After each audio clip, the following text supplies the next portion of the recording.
And I will call this meeting to order. It is January 12th, 2023. It's the WES Advisory Committee, first meeting of the year, and I'm going to have Chris call roll. All righty. Still waiting on some folks to trickle in, and that's totally fine. But if I, or when I call your name, just give me a here. And Rita Baker. Here.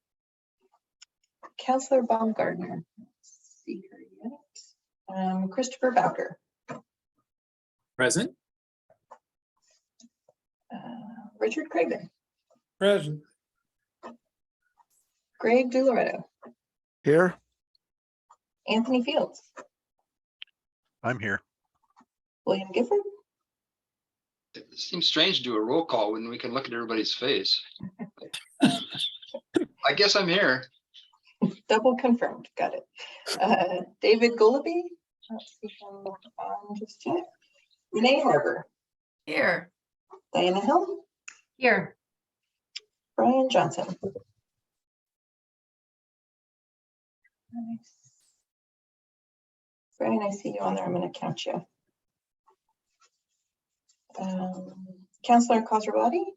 Let's see if I'm on yet. Preston Corst. Everyone, yeah, Preston Corst. I think this is interest. I just logged in. Preston Corst, Home Building Association of Greater Portland. Perfect. Mayor McGriff. Present, and you can refer to me as Denise McGriff. Okay, we'll do. Catherine fine. Howard Here. and Neil Schulman. Here. All right, we officially have a quorum. We have one more, at least. I see John Lewis on there. Sorry, John's not a. He's not a voting member. He's not a member. He's a guest. He's guest. He's Yeah, all nor is Todd. But Todd Logan. we welcome guests. We welcome guests from every city, so it's fine. And I do want to say there's 3 members that are going to be that have excused absences this evening. Roseanne Johnson will not be here this evening. Michael Morrow's father passed away yesterday, so he won't be here tonight. And then Kat Miller is leaving us a little bit early tonight, has to bow out. So she's here at the beginning of the meeting. And thank you, Kat, for taking time for us. I appreciate it. And we're going to go over some of this a little bit during the meeting itself. But welcome, everyone. Happy New Year. We had a nice little ice storm over the holidays. I hope it didn't cause you any grief or problems and that everyone stayed safe. I am going to turn this right over to Greg Geist so we can stay on track this evening with the welcome and new member recognition. Yeah, thank you, Diana. And I would just acknowledge that Mary Baumgartner did join during that exchange from Westland. Hello, Mary. Councillor Khosrowshahi as well. Hi, Mary. Oh, great. Yeah. And yeah, great. So yeah, I just want to let folks know we have 3 new members, Preston, and I'm going to ask folks to kind of introduce themselves and give maybe a brief background. So Preston, I'll start with you. Sure. Hey, everyone. Preston Corst. Like I said, I'm with the Home Building Association of Greater Portland. I'm serving as our Director of Government Affairs. And so just so everyone knows, Home Building Association covers 6 counties within the region. It's my job to sort of coordinate our policy, legislative, and political work throughout, mostly at the local level. I don't really work at the state level. I have been with the HBA for about 6 months now. Before that, I was with Habitat for Humanity in the Portland region. Most recently, they're serving as their Director of Government Affairs for about 5 years in that role. Lifelong resident living in the Gresham area, born and raised here. So anything else you want me to cover?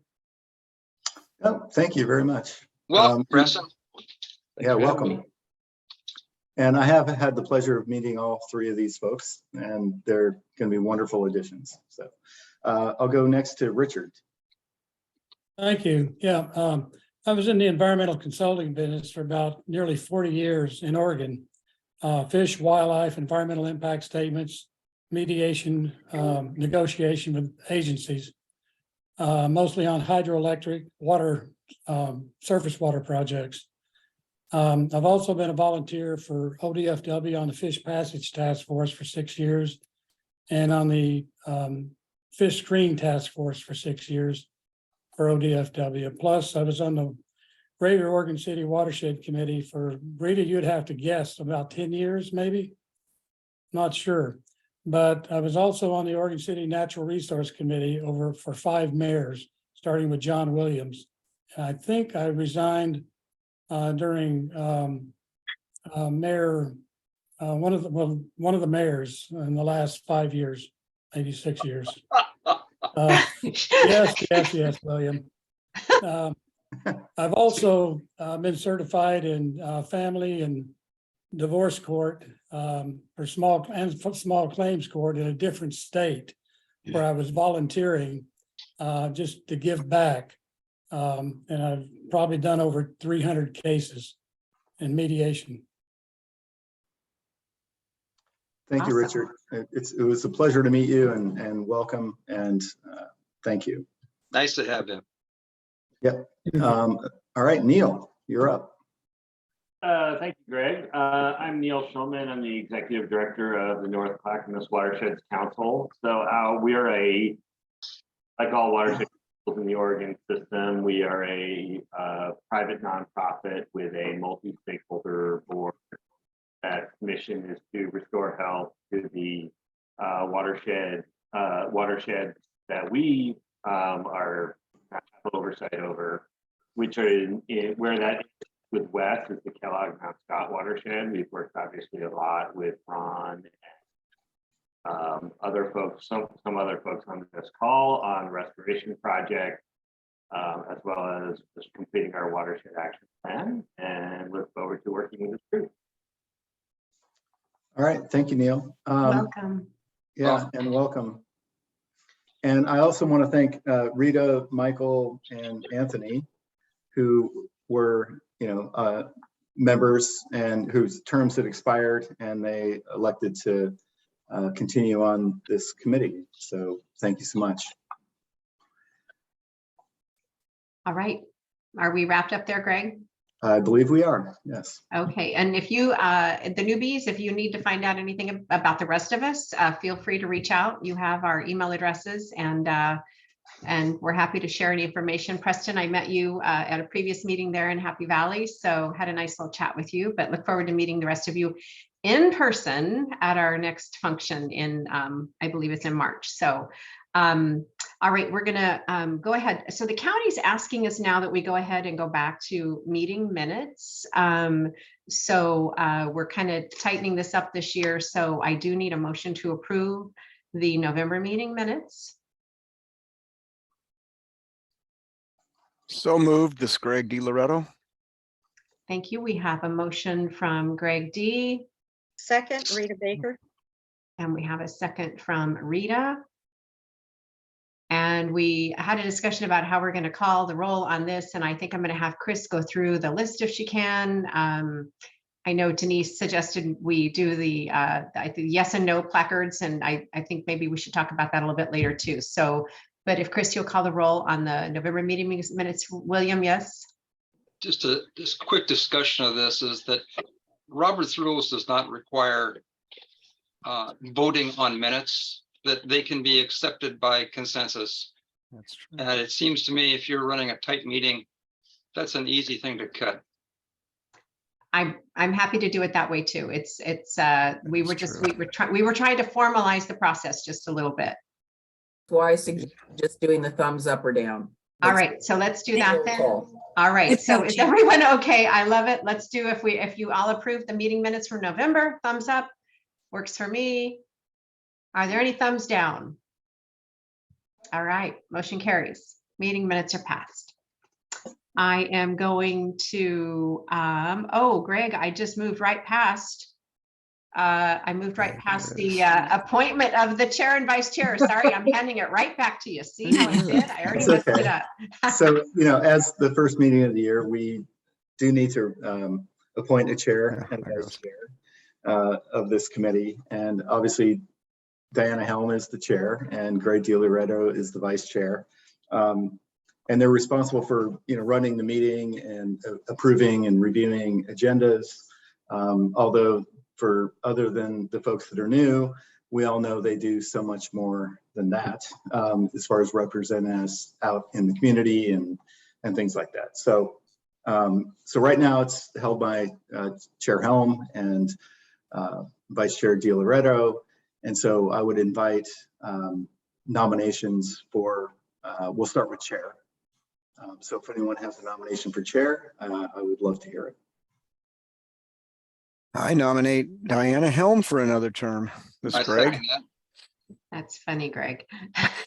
I was gonna Make say, sure I didn't- Diana, should we ask like are you okay with that before we go? He's okay. No, Well, you're very good at it.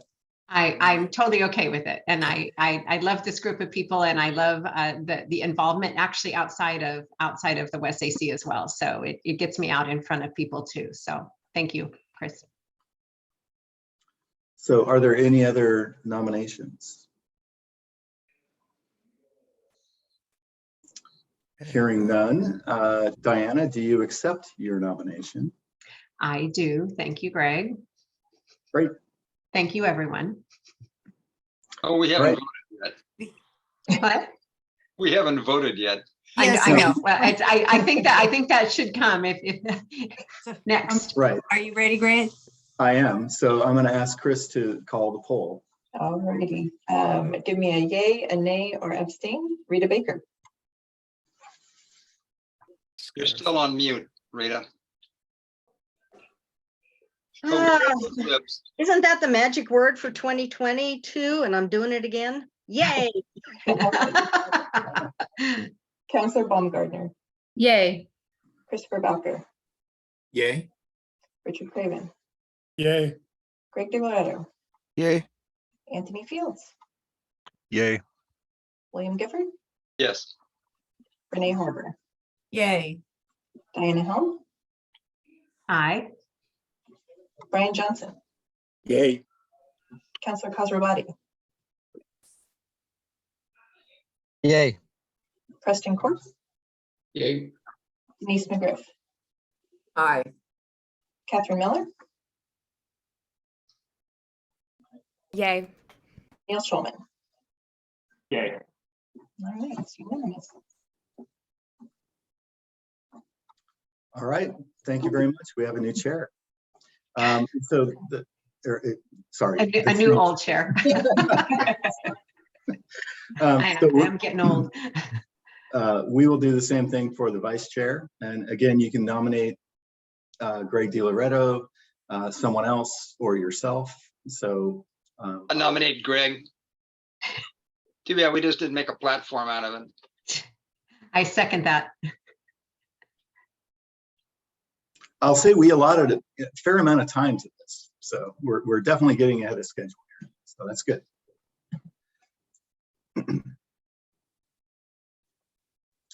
Okay, Chris, can you call the vote? Oh, first, Greg, do you accept the, Oh, sorry. I accept the nomination. Thank you, everyone. excellent. All right, I will call the vote. Rita Baker, Yes. Counselor Baumgartner, Yes. Christopher Bowker, Yay. Richard Craven, Yay. Greg DiLoretto, Yes. Anthony Fields, Yay. William Gifford, Aye. Renee Harbour, Yay. Diana Helm, Aye. Brian Johnson, Yay. Counselor Khosrowshahi, Yay. Preston Korst, Yay. Denise McGriff, Aye. Catherine Miller, Yay. Neil Schulman. Yay. Another unanimous vote. Appointment made. All right, well then, thank you very much. And I will turn this over to Chair Helm for the next item, which is public comment. Very good. Chris, do we have anyone else on the Zoom tonight for public comment? I don't see anybody on for public comment. If that isn't the case, please raise your hand or throw something in the chat. Are any of the guests this evening that are on the Zoom, would you like to make a public comment? I see no hands, hearing none. I will move on to the committee bylaws and committee roles and bylaws reminders. So I hope all of you got a chance to read through the brief PowerPoint presentation that Chris did. This is just, it's a refresher. We haven't done this for a couple years, and it's kind of good to go over this again. I would ask as chair, I'm kind of in the Boy Scout mode that when you're 10 minutes early, you're on time. When you're on time, you're late. So many people get on the Zoom like right at 6 o'clock or a few minutes after. I do like to start the meetings on time. So I would ask that you get your computer screen up when we're doing the Zooms and get ready, and so that we can all start on time and do the roll call for Chris. So since it's our first meeting of the year, we have a blend of new and returning members. I'd like to take a minute to quickly review a few highlights from our bylaws that pertain to our engagement, and let me know as we're going through this if you have any questions. Next slide, please. I think you all are aware of our purpose as the WES AC. We do make some important recommendations to the Board of County Commissioners, and I did ask Greg Geist recently. I said, has the Board of County Commissioners ever not approved any of the items that we brought forth? And he said, no, they've approved everyone. So I think that speaks volumes about our task and the work that we do and how we vet a lot of very important items that are put before the board. They put their trust in us. We have some very robust conversations. We have a lot of good questions, and I appreciate everyone's involvement in that. So thank you for that. Next slide, please. I don't read slides. I'll say it straight up. The PowerPoint presentations are there for you guys to read. I'm going to add my own notes to this. You're well aware of our mission. Our duties, as a reminder, is that we ask that you come prepared to discuss and make recommendations to WES. And when asked, the WES governing body, our Board of County Commissioners, we welcome and value your feedback on new fees, rules, regulations, and other long-range planning initiatives. Your voice is not only important, it's critical. It's our charge to recommend a 5-member subcommittee to serve as the WES Budget Committee also, which will perform duties consistent with county practices and state law. We'll be discussing that more in March when we appoint the Budget Committee. We ask that each member represent his or her community interest or interest group to ensure WES projects and policies reflect the community's inputs and needs. And we ask members to support and assist where feasible with implementation of public engagement strategies that advance a clean water future within our district. We're all about clean water. Membership and terms. Each voting member of the WES AC shall be entitled to 1 vote on all issues presented at regular and special meetings. Proxy votes are not allowed. WES meeting right now, and I'm supposed to be participating in this. What? William, we can hear you. Oh, he's on mute now. There, oh, there we go. Oh, oops. And then there is the mute button. Non-voting members is 1 member from the WES management and 1 member from the Board of County Commissioners. WES and the City of Milwaukee entered into an IGA for the provision of wastewater services on July 1st, 2012. That's an intergovernmental agreement for those of you not familiar, which requires WES to include a representative designated by Milwaukee on the WES Advisory Committee. And as of right now, we have 18 seated members. There is a little complication in that, in that 1 member has actually 2 votes, but it's Brian Johnson with Johnson City plays a different role than the rest of us. So, but we want to make sure we have a quorum at each and every meeting. And go ahead, Shelley. Oh, Chair Helm, he represents 2 seats, but it's just 1 vote. So It's 1 vote, 2 seats. Correct. Exactly. Yes. Yes, thank Next slide, please. Engagement and attendance reminder. I know everyone has busy lives, and these meetings are going to be an hour and a half now this year versus 2 hours, which is what we had last year. So I think that may help with some of your schedules. I just want to remind you that your attendance is not only valuable, but necessary. Each month we hear important information that often leads to a motion for support. Even our minutes, which we are now reinstating, require a vote, which requires a quorum, which requires a majority of seated voting members to be in attendance. All of our meetings are open to the public. If you know of anyone who'd like to tune into one of our meetings, please invite them to do so. And I look forward to working with all of you this year. Is there anything else there, Shelley, that I should be addressing? No, they've all received the bylaws in advance a few times. A few times, just in case you didn't get it the first time. Just wanted to make sure people had a chance just to do a refresh. As Chair Helm noted, we haven't done this in a few years and with new people. And Okay. does anyone, the new members, does anyone have any questions about our bylaws and what we're asking? All right, very good. All right. Easy peasy. I will move on then to the WES AC 2023 schedule and engagement review, and I'll turn that over to Shelley. Thank you. Chris, can you pull it up? So I know everyone's had a chance to already take a look at this, but I just thought I would review it real quickly with you in live time because I do have some more requests. First, I want to say thank you to all of our past members for your wonderful ideas and helping us really rethink how to make the WES Advisory Committee a meaningful experience for you and right size our meeting schedules. So I'm pleased to say that we are confirming the new 2023 WES Advisory Committee meeting schedule, for which you are asked to attend and participate in 6 meetings. It was interesting because while you want to hear and are interested in a lot more topics than we've talked about in the past, you also wanted to have shorter meeting times. So we're going to discuss about how we might go about doing that. Our goal is to really keep the meetings topically focused on core business pertaining to the bylaws, your purpose, and your mission. And we believe we can do that for you in 90 minutes, or we're certainly going to give it a try. And Chair Helm is going to hold us accountable for that.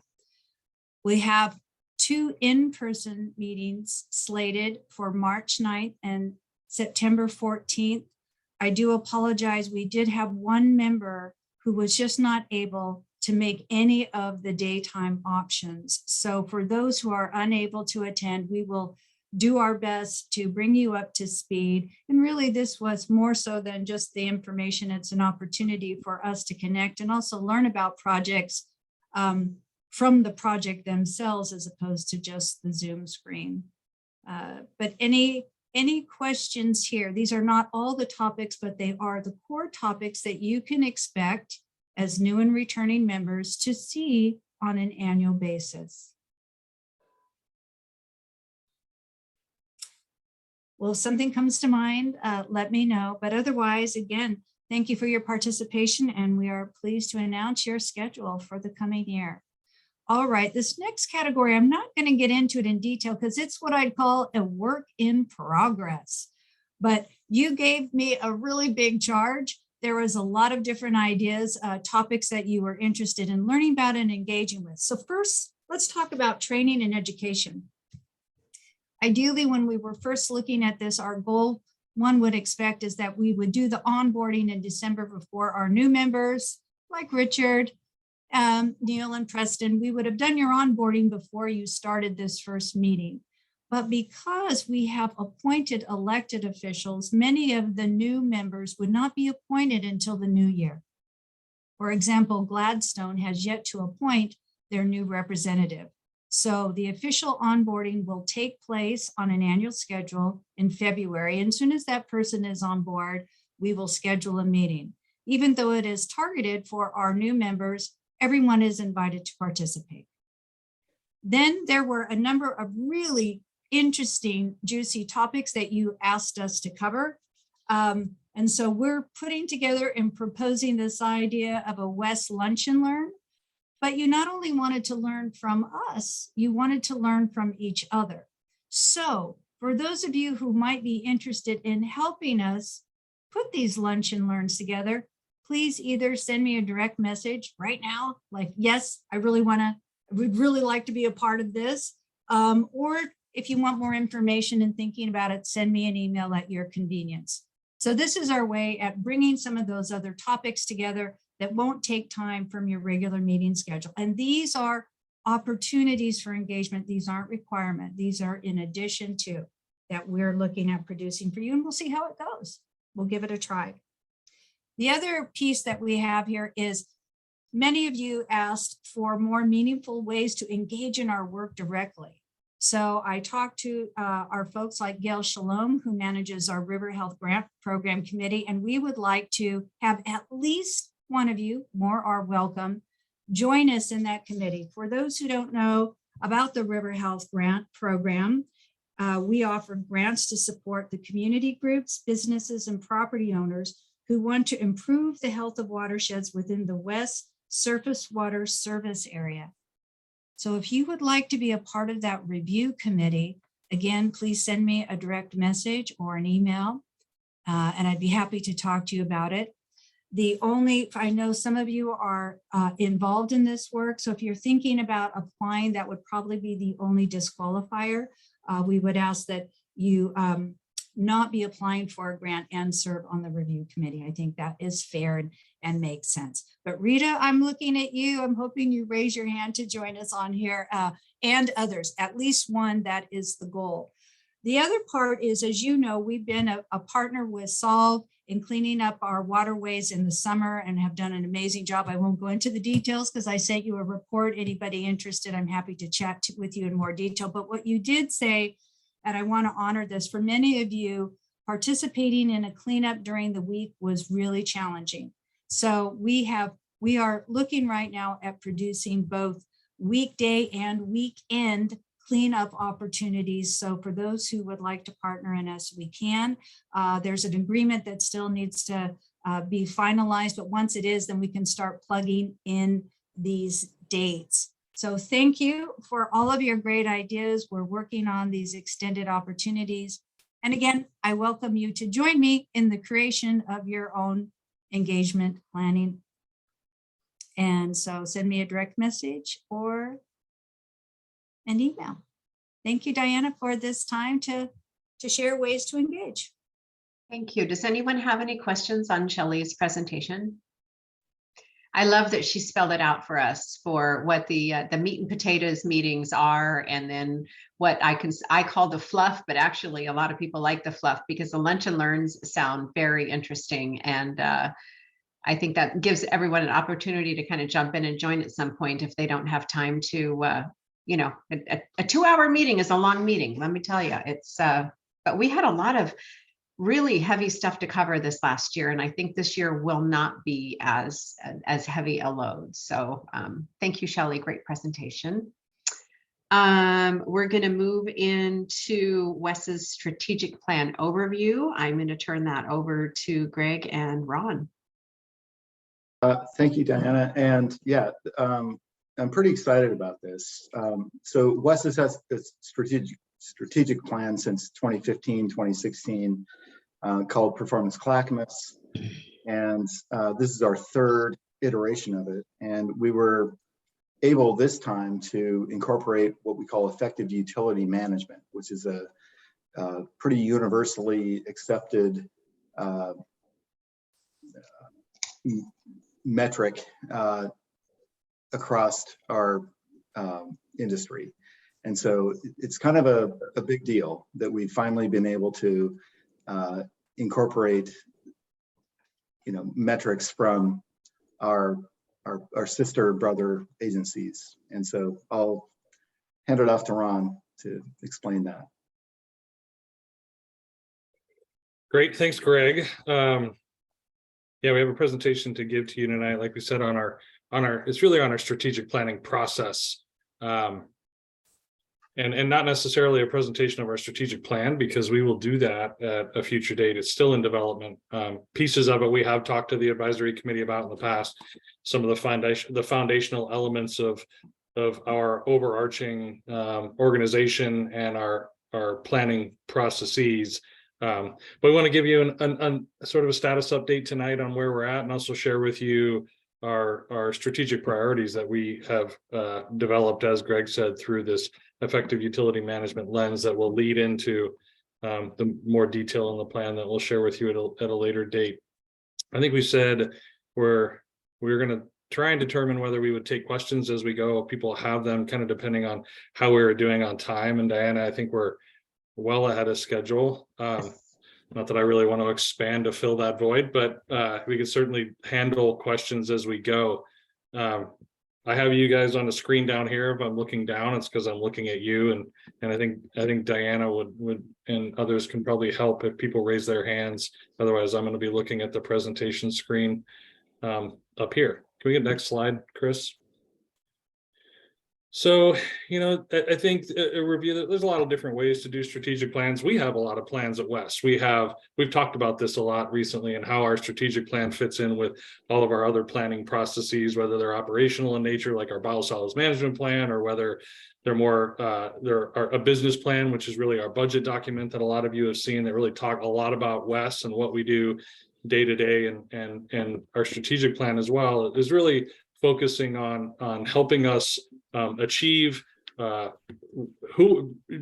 who we want to become, serve the community in a way that we want to serve the community, and achieve our mission, and really improve our strategic performance. So I won't go too much into the basic strategic planning elements. There's a lot of ways to do them, but there are some things that matter here. One, there are some really foundational elements to our organization that we've worked on over time, and we've shared some of these with you, and these are our refreshed vision, mission, and values. And it's really important to understand that, one of the reasons we are looking at our vision, mission, values is really an extension of a lot of the work that we've done to really help formalize ourselves as a regional utility in this community, which is what we are, serving many different cities and unincorporated parts of the counties, many different communities, really helping build on that and really set the stage for a refreshed vision, mission, and departmental values that really underscore our role as a regional utility. And these elements really talk about the why of what we do. Why do we do what we do should be embodied in these things. Next slide, please. Again, we have a vision. We're on a mission. That's the distinction between the two. I hope you can see that in them. Next, please. So our vision, again, this really reflecting what we're working towards. And I'm really proud of the work that we did and that Shelley led as an organization, and having conversations with our community, which we've reported out on, which we called the Clean Water Exchange, as well as conversations within our department with our staff, which we call the WES Exchange, that really helped us understand how we can best serve our community. And really the thing that I think is one of the biggest changes about this proposed change to our vision is that we really recognize that we need to be a collaborative partner. We really need to be a collaborative partner with our partner cities and with the county, and really building this future, this clean water future. And it was said earlier in this meeting, clean water is what we're all about, but working with others to make sure that we build that clean water future where all people benefit and rivers thrive. It's our job to help the members of our community, including our partner cities, achieve their goals and achieve their visions. And we're really embracing that with this refresh in the vision. Next slide. Again, the mission that we are on really reflects who we are, what we do, why we matter, which is something we say a lot. We put a lot of work into having conversations around WES's role over the past several years, because it's really important for people to understand how we fit in. This work never ends. We are constantly doing this as a regional utility, and that's very important. It talks about what we do. We produce clean water, protect water quality, and we recover renewable resources. Those renewable resources are fertilizers and from biosolids and energy and recycled water, for example. We do this by providing wastewater services, stormwater management, and environmental education. Those are the things that we do and how we are a good collaborative partner with folks. We recognize and embrace our role to protect public health and support the vitality of our communities, natural environment, and economy. We understand how we fit in to that picture. And so this mission, this refreshed mission, really underscores that as well. Next. These values are really our departmental values, and they reflect things that we heard from our community, from the Clean Water Exchange, and from our staff, and especially from our staff. A lot of people work in our department because they care about our community and they really care about clean water. And that's great because that brings a lot of energy and passion and engagement to the work that they do. And that's what we're really trying to state here, is that these things really matter to our organization. Protecting public health, being stewardship of healthy waterways and being stewards, recovering resources from waste streams, water resource recovery. From an organizational perspective and investment in our people. And I think you'll see that in our strategic priorities, that really making sure that we invest in our workforce is very important to us. Being responsive to our customers and being fiscally responsible. These are the values that we use, these lenses through which we look through for a lot of the decisions we make, the plans that we make, and the work that we do. Next, please. So building on those foundational elements, there's still another level of foundation building, and that is what we're going to talk mostly about today, which are our strategies or our strategic priorities. They are really, that's where we really start to talk about, still at a fairly high level, how are we going to achieve this mission, or our mission? How are we going to realize our vision?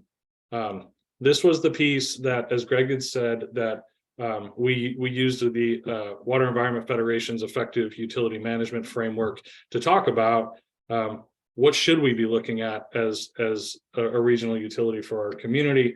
We did the effective utility management self-assessment. We identified strengths and opportunities and some challenges that we face. And these strategies really were put into place to address the results of that self-assessment. But again, they'll talk about the how. Next. The last element just in the planning process that we'll build upon are the what. What do we do under these core strategic priorities? These are the goals, objectives, and metrics. This is where we start to get a little more real in our day-to-day world, and where we start to get a little more focused on a time frame of 1 to 3 years. What are we trying to achieve? What major projects, what major capital projects are we trying to complete, or milestones in those capital projects? What major plans do we need to complete, like a recycled water plan?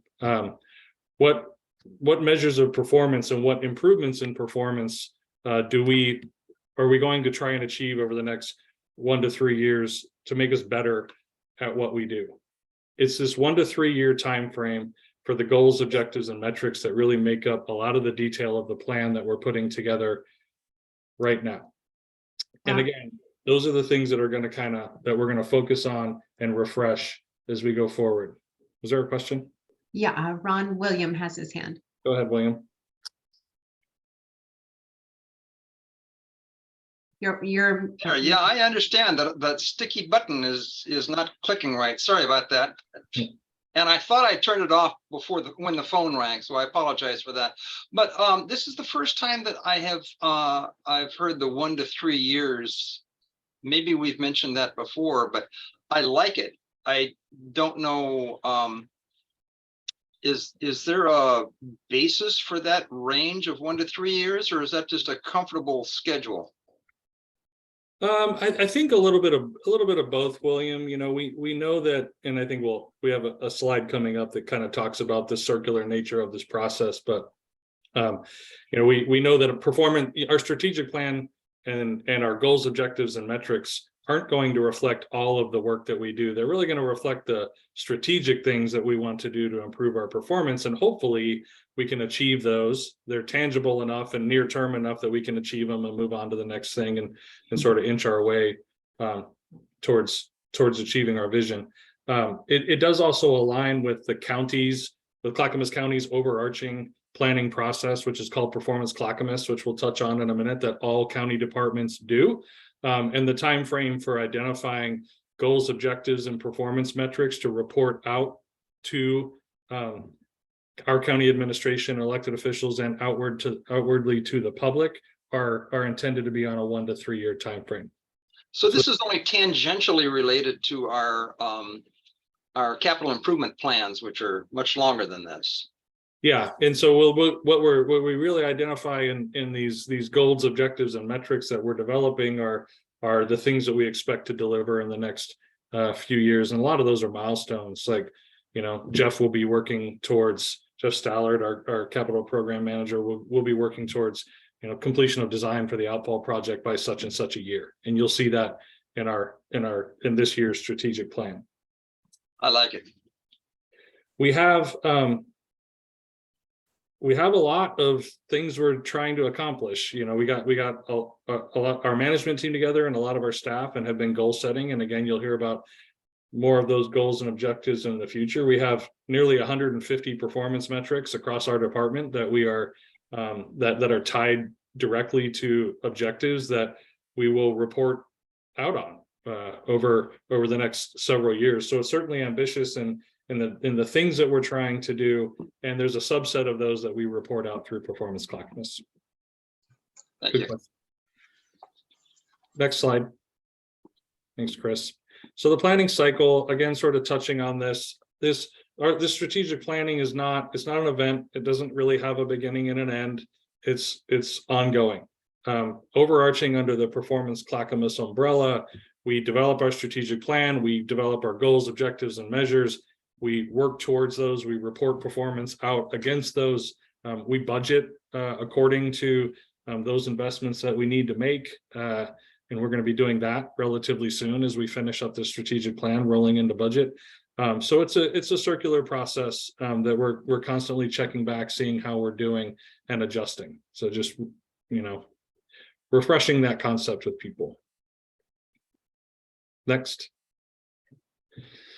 So let's talk about our strategies, and this is the report out today. We talked about how the strategies really, they are still somewhat foundational in nature, and I say that because as you'll see in these things that we talk about, these probably won't change much over time. You know, our vision, mission, and values are foundational. They should be around. They should guide our work, and these strategic priorities and the strategies under them, they should pretty much do the same, unless there's a significant change to what we do or something like that.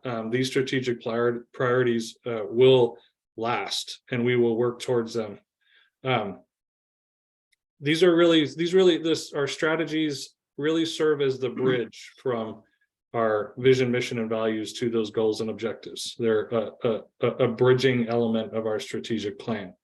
And we'll talk about each of these. I won't run through them right now because at least on this slide, because we have future slides, so we could just roll through those. But there are 7 that we developed, and let's get into what those are. So the first strategy really recognizes that our workforce is very important to us and critical to our success. I think a lot of organizations, whether they're public or private, are really struggling with workforce issues right now, whether it's retention or retirements or recruiting. We've seen a lot of turnover. I know we have John Lewis from the city of Oregon City here with us today, and they've probably experienced turnover as well. We've particularly seen it in our operations division, where we've seen a lot of staff move on. And we know that really having this organization and work culture that attracts, retains, and develops and invests in our high-performing workforce is critical to our success. So we're elevating that as a core strategic priority to our organization that will allow us to continually work towards making sure we have the workforce we need to be successful. Our second strategy is more about the operation of our utility and our role as environmental protectors. We recognize that, you know, as we said in our vision, our job is in our mission, our job is to manage our wastewater and stormwater systems and provide environmental education. And we do that in a way that we will strive to surpass our environmental obligations, be safe, we will protect public health, and we'll recover resources and protect watersheds. This is fundamentally important to us. You'll see it's distinct from some of our infrastructure priorities. And this really recognizes sort of the broader utility management that we do. And then we set goals and objectives under those things like updating our recycled water plan or responding to water quality complaints within a certain amount of time. Those are some examples under this particular strategy. Our third strategy is about asset management. This is really tied to, you know, how we inspect and assess the condition of, and we maintain our infrastructure, our investment in our infrastructure to ensure that it's working, that we provide cost-effective management of those assets that work for us every day, and make sure we can really deliver these high-quality clean water services to our community. So this really recognizes that we take an asset management approach to managing our infrastructure, and we use information about that infrastructure and data-driven decisions to decide where to invest. Ron, William has another question. Yeah. Excuse me, Ron. When you're talking about assets, do you consider water as an asset? I would say to some degree, we consider certain surface water systems as part of our stormwater management system or part of the community stormwater management system. So there are just to that degree that for things like natural waterways and some green infrastructure and things like that, I think we consider natural water bodies to be part of the assets that we manage. I don't know that I would say that we consider water to be an asset. That's a good question. Yeah, it just occurred to me, yeah, that it is an asset, but we really don't recognize it as such. Yeah. That's a good point. I'll have to think about that. Next one, Chris. Our fourth strategy is really around our capital planning and delivery, you know, making sure that we and others understand that completing all of our essential planning documents and maintaining an accurate and achievable capital improvement plan is something that we will constantly strive to do. And that will help us strategically plan and upgrade our infrastructure, really to make sure that we're delivering the services that we're supposed to. But then again, this is a tie back to the growth and vitality of our communities, our natural environment, and our economy. It's absolutely necessary that we do a good job here in order to support our communities and help them do what they need to do. And that's what this says. Next, Chris. Financial viability. This is managing our financial resources to meet present and future funding needs, and to maintain fair, reasonable, and equitable rates that demonstrate that responsibility. I think there's a couple things about this that I really like that we developed. One is really underscoring the future funding needs.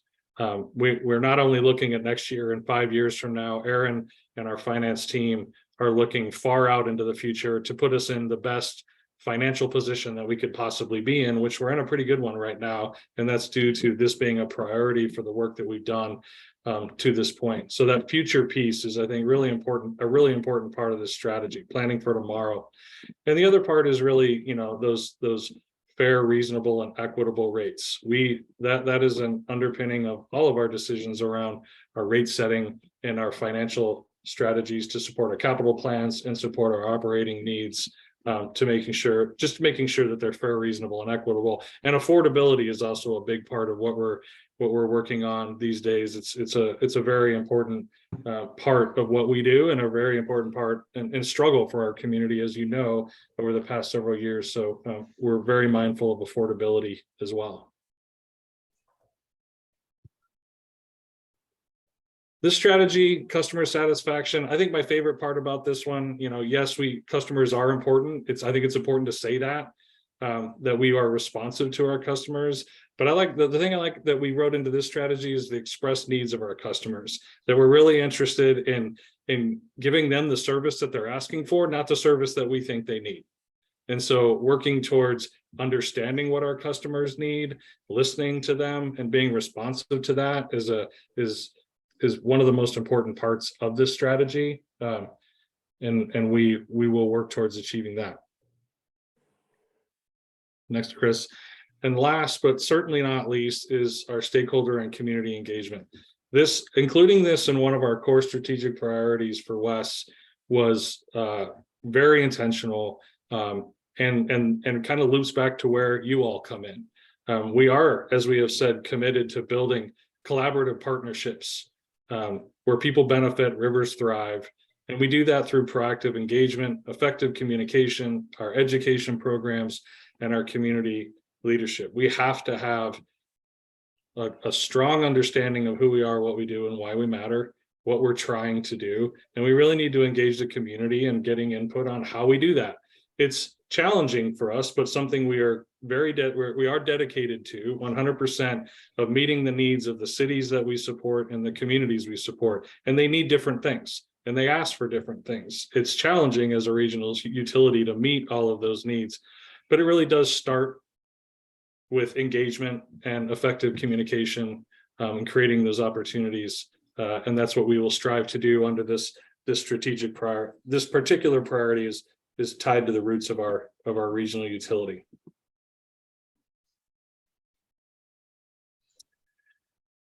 So again, our strategic plan has some foundational elements that will be persistent and last a long time. It has some more near-term elements that we're developing that'll guide the work that we do every day, to really make sure that we're on track to fulfilling our vision and our community needs. Again, this is happening under the umbrella of the county's broader performance clackamas planning process. That plan is a subset of our own department strategic plan, and we are preparing both of those right now. Our performance clackamas plan is due to the county on February 1st. So our internal planning team is working on getting that prepared and submitted for their approval. And at the same time, we're working on the content and the real nuts and bolts of our department strategic plan. I'm going to work with Shelley and our performance clackamas team to help produce that document sometime in the next couple of months, and we will share back out with you that plan and what it looks like. And that's what we wanted to talk to you today about. Great presentation, Ron. Thank you. Yeah, amen. Very, very informative. Does anyone else have any questions on the presentation? What's coming up? What our job is? In the chat from David. It says, can you consider something you don't own an asset?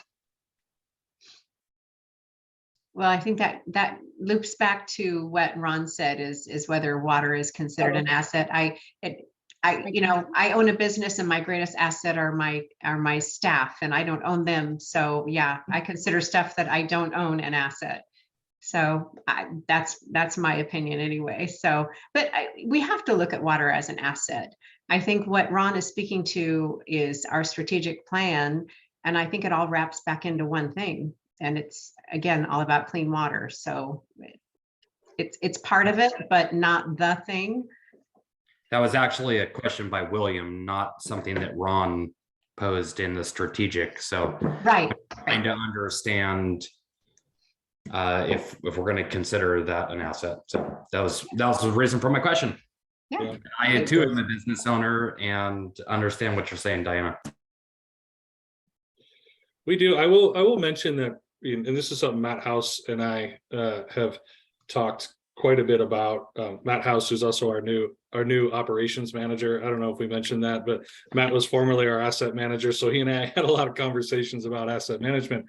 And we do, the storm systems that are in our urban areas, the network of storm systems are a patchwork of ownership. Some of it's public, some of it's private, like we just talked about on private property. we do, map and include in our inventory, and we do have a role helping manage private assets that are owned by businesses in our community and homeowners, and it's largely, in part of helping make sure that it's not polluting stormwater runoff and that they're being maintained. We have a regulatory obligation to do that. And so we, even though they're not our assets and they're shown as not our assets in our asset management system, we know we have a role in managing those assets. So as an example of something like that, which is a great question that David asked, it's sometimes we do manage assets or help manage assets that aren't ours. And that's collaborative, which is perfect. We see it that way. Well, exactly. Anyone else have any questions? You guys were running way ahead of schedule. This is great. Great way to start out the year, huh? Don't get used to it though. Yeah. Well, thank you so much. I appreciate your time. Thank you, Ron. Well, if no one else has any questions on that, the next thing on our agenda is the WES Advisory Committee report outs. This is kind of relatively new to our agenda, and anyone who's been involved in anything, attended anything, sort of like a liaison report, if there's anything that you have to share that you've done. Shelley? I was also going to add, with the input, it is in addition to sharing activities that might involve or connect to WES or clean water. If there's anything, for example, any activities that you're producing, I'm looking at one of our newer members here, Neil, if there are activities going on in your world, the idea is clean water. We're all here because we care about the future of clean water. So if there's anything that's going on in your worlds that you want us to be aware of, that too is welcome in this sharing. Thank you. It's our time, and we don't always get a lot of time depending on how the meeting goes, but we have extra time tonight. So I will say I brought this up to Shelley and Greg the other day. I'm not a big TV watcher, but I came up on a show called Down to Earth with Zac Efron.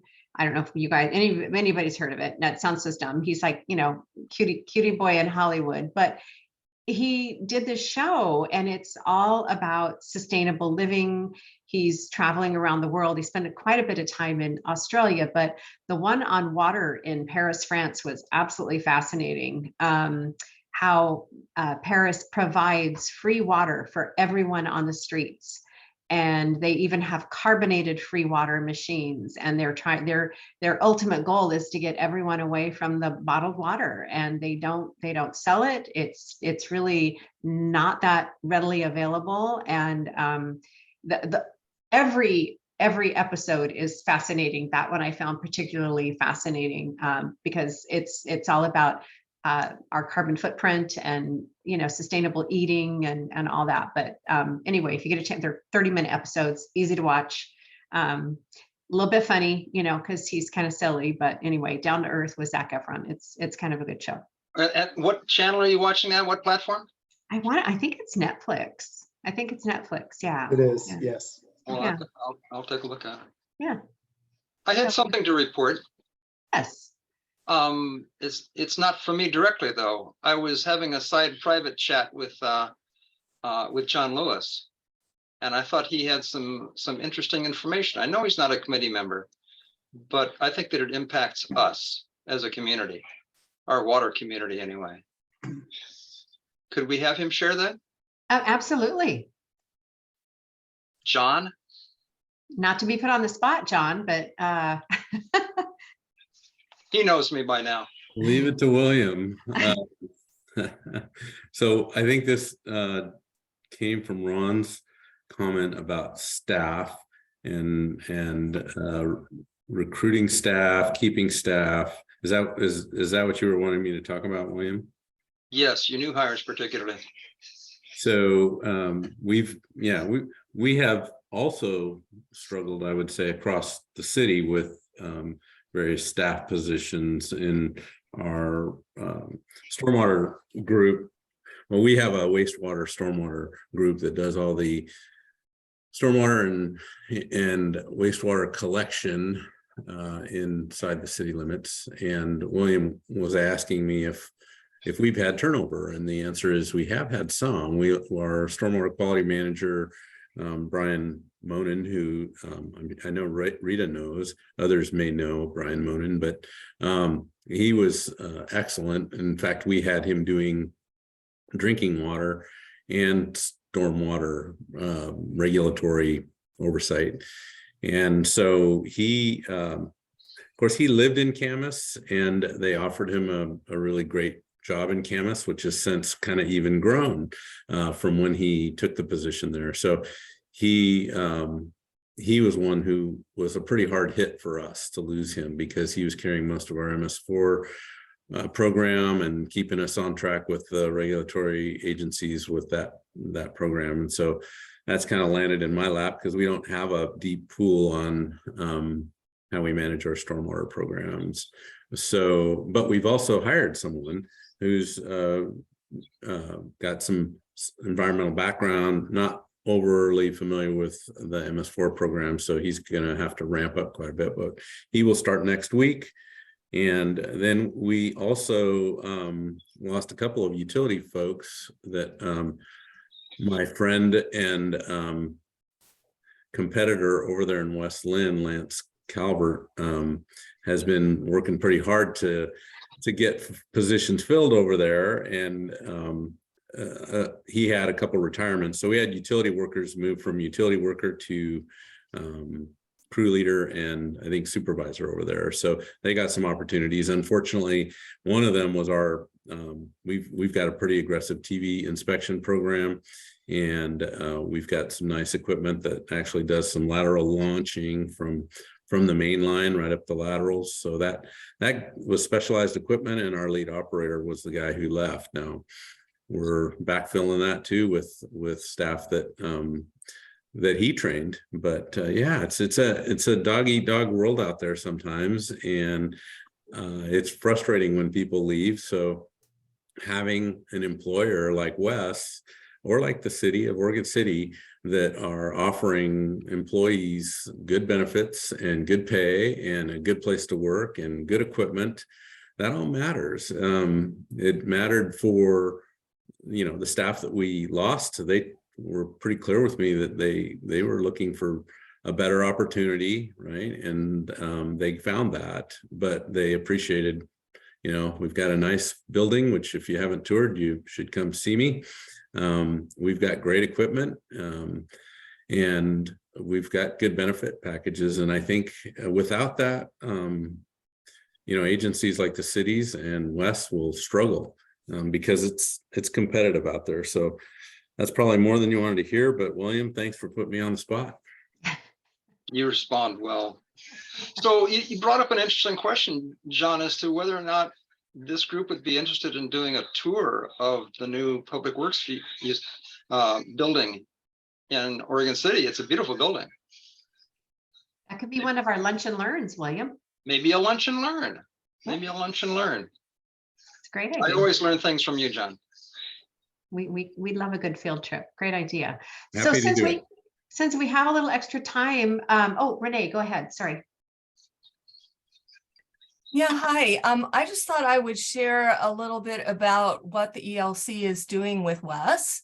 I know you guys, probably most of you know that the ELC provides some programming for WES, but since we have a few minutes, I'd love to paint a little picture about what that involves. Agencies that have MS4 permits are required to do outreach and education, like we just heard about from Ron. And so WES is working with the ELC as well as other partnering agencies to deliver some of that education. And so what we're doing, or at least some of what we're doing at the ELC related to that, includes programming for both kids and adults.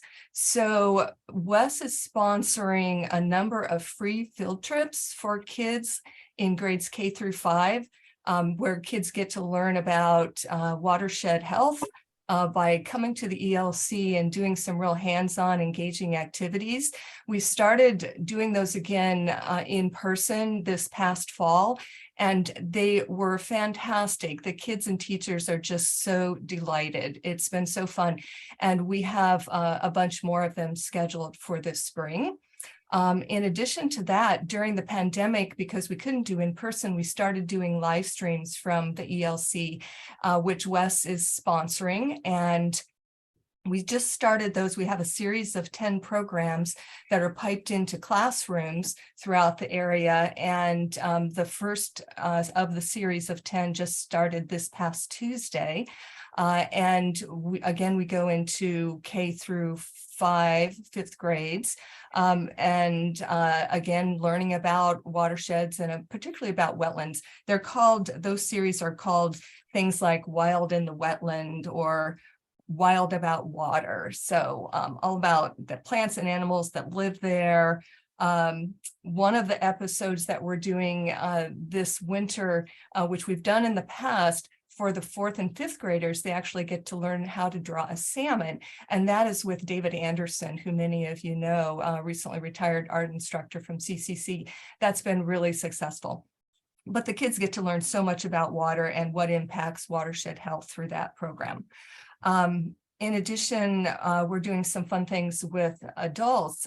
We've been partnering with WES for the last, I believe it's 3 years, to deliver a professional continuing education training on vegetated stormwater facilities. So we developed it jointly. We've been delivering it.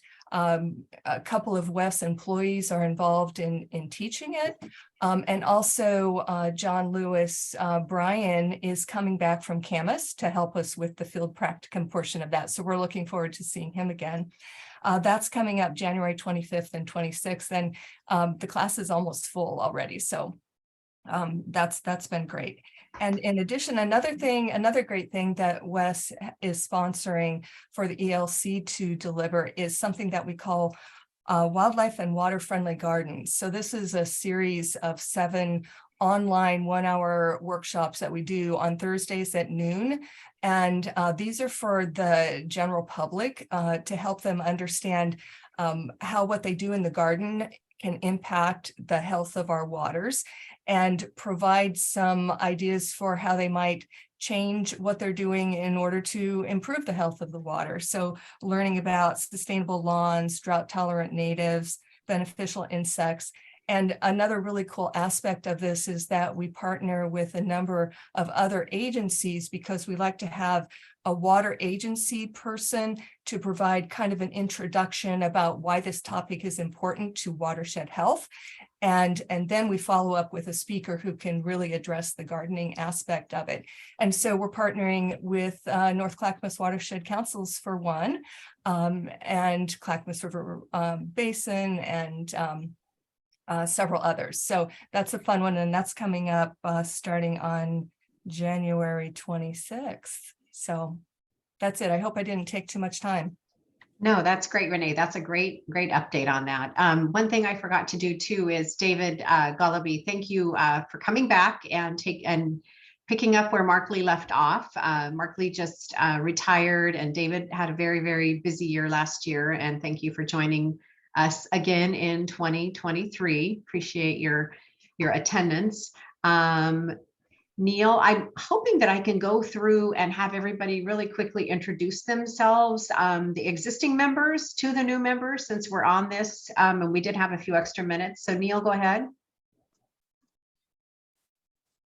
And there you go. Thank you. Sure. And again, I'm kind of thank you for the opportunity as part of this group for the first time, just catching the flow. I did have a couple of updates that I thought might be interesting for the group to share, and they share. So I was going to do that. That's appropriate? Yes, absolutely. So these come with a big thank you to really everybody at WES over the years, and also to Councilor Body.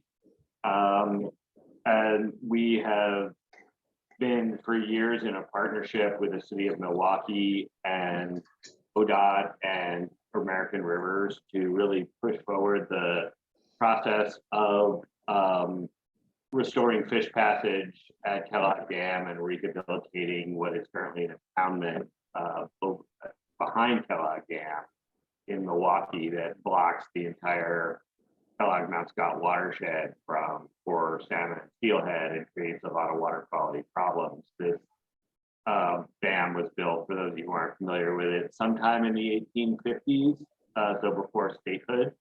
And as I like to say, when Abraham Lincoln was a young man. So we, as part of this process, through the Infrastructure Act, we received the largest grant in NOAA fisheries history for $15 million to take that whole project from where it is now in the kind of alternative concept phase all the way through full design and the beginnings of construction. The actual grant recipient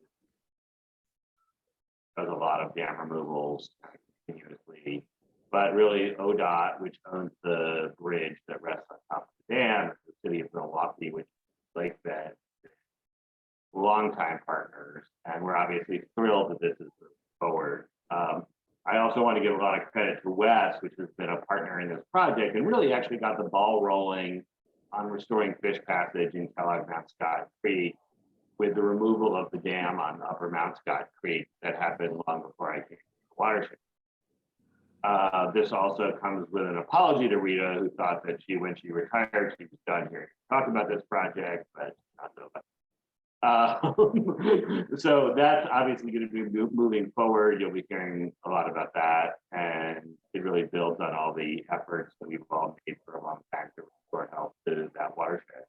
The other one is that we have completed our watershed action plan, which is a 10-year restoration strategy for all of our watersheds. That was kind of a multi-year effort that also WES financially supported along with others. So that really kind of points us in some very specific directions in terms of watershed health, both for Kellogg Mount Scott and the other stretches of watershed. So we're going to be rolling that out and taking that show on the road with some webinars and presentations. We're already working with WES on some of the high priority projects like the one at Three Creeks that we hope will also get funded by the federal government, as well as with the funds at WES. So those are kind of our two big takeaways. If anyone ever has insomnia, the watershed action plan is on our website if you can't sleep at night. Okay. Thank you, Neil. All right. Do we still have time to kind of go around the room? Yes, we can talk fast, right? 30 seconds for everyone. Let's go ahead. I'm going to do it based on who's next to me on the screen here. Renee, go ahead and if you'll just introduce yourself to the committee and your background and what you do, your background, and maybe why you're here. 30 seconds. Hi, I'm Renee Harper with the Environmental Learning Center at Clackamas Community College. I'm here as one of the educational representatives. Thank you. And I'd like for staff to invite and introduce themselves too, because I think it's important for the new people to know who else is on these Zoom meetings. So Chris. Hi there, I'm Chris Kuntz, Executive Assistant for WES and Slide Advancer. And a very good slide advancer. Shelley. Shelley Freeney, I lead WES's external affairs efforts, and Chris and I are here to support you. Thank you. Christopher. Hi, good evening. Christopher Bowker. I'm civil engineer with the City of Portland Water Bureau. And I'm particularly interested in civil infrastructure, which I guess is why I'm here. Very good, thank you. Lauren. I am WES's administration manager, and I like to stay tuned into these and listen to the topics and support the staff presenting, and I report to Ron, the assistant director. Very good. William. William Gifford from Oregon City. I love water. I love Oregon City. I'm here. Thank you. Matt. Matt House, operations manager, been with WES for 24 years. I also love water, and I'm here to learn about how we can better support our community. Thank you. Brian. Brian Johnson, property owner. That's about it, I guess. I'm connected with Johnson City. My There you family. go. There you go. Thank you. All right, Jeff. Jeff Stallard, Capital Program Manager as of October. But I've been with WES for about 6 years now, and feel fortunate to work for an agency that protects the nature, because that's what I like to go out and do. Very good. Thank you. David? David Gollaby, Happy Valley City Council, and beyond that, I'm a avid fly fisherman, and I absolutely am a proponent of taking care of our rivers' health. So I love waters and rivers. Thanks.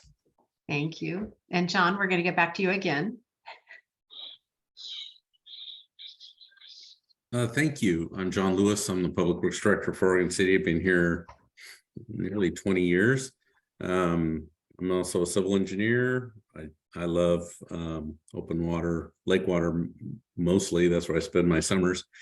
And I think the world of the WES team, they do a great job. I'm one of Greg's biggest fans, so there's that.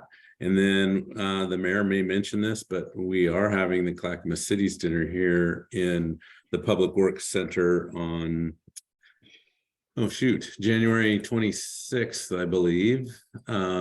Yes, and so I think that's open to folks like you to attend. So that's another option if you want to come and visit Oregon City Public Works up here on First Street. Used to be the old general distributor, for those of you that might have bought your pallets of beer from general distributor. Familiar. Yes, there you go. Denise? Yes, hi, I'm Denise McGriff, and I am serving currently as the mayor of the city of Oregon City, and I am actually a relatively new member to this group, so hopefully the orientation will not be on a Thursday when I can't come. And I have a background in land use planning, economic development, and historic preservation, and as you know, we are in the confluence of two rivers. Very nice. Erin? Hi, good evening. I'm Erin Blue. I'm the finance manager for WES. I also love water, and I'm here because this group's engagement and input is incredibly important in our financial decision making, and I really appreciate all your thoughtfulness. Thanks. Thank you. Greg D. Yeah, thanks. Been with this group since we started it several years ago. I have a 30-year career in government, having been a public works director and a city engineer for several cities, including 12 with the city of Gresham. And I spent 14 years before I retired with the Tualatin Valley Water District as their chief executive.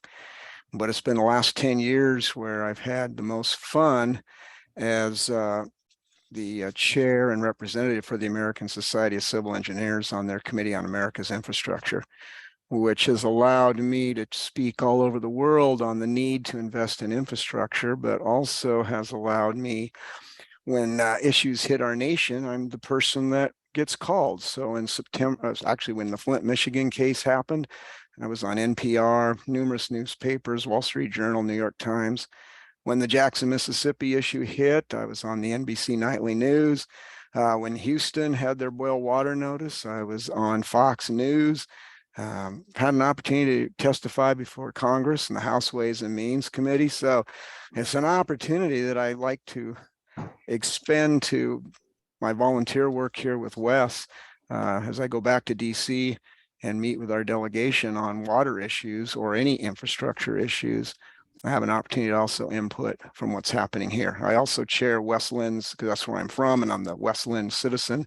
I chair their Transportation Advisory Board, and Portland Public Schools appointed me to their Bond Accountability Committee. So the things I could keep busy after I left government. You sound bored, Greg. I don't know. I think you need more to do.